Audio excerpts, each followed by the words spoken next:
மத்திய அரசு தமிழகத்திற்கு வழங்கிய வரி பங்கீடு குறித்து பாஜகவினர் வெள்ளை அறிக்கை கொடுக்க முன்வந்தால் பதிலளிக்க கடமைப்பட்டுள்ளதாக அமைச்சர் ரகுபதி தெரிவித்துள்ளார்.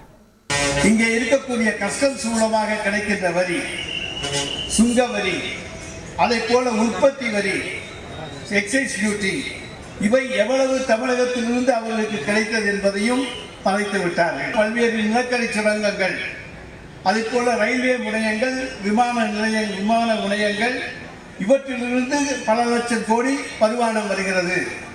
அதிலே இருந்து பங்குத்தொகை தமிழகத்துக்கு வர வேண்டுமா இல்லையா, அதையும் மறைத்து விட்டார்கள்.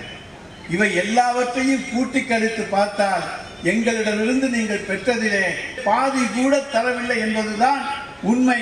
இந்த வெள்ளை அறிக்கையாக நாங்கள் சொன்ன தொகையெல்லாம் குறிப்பிட்டு எந்த பாரதிய ஜனதா கட்சியை சேர்ந்தவர் அறிக்கை தருவாரையானால் அவர்களுக்கு நாங்கள் பதில் சொல்ல கடமைப்பட்டிருக்கின்றோம். செய்திகளை உடனுக்குடன் தெரிந்து கொள்ள உடனே சப்ஸ்கிரைப் பண்ணுங்க.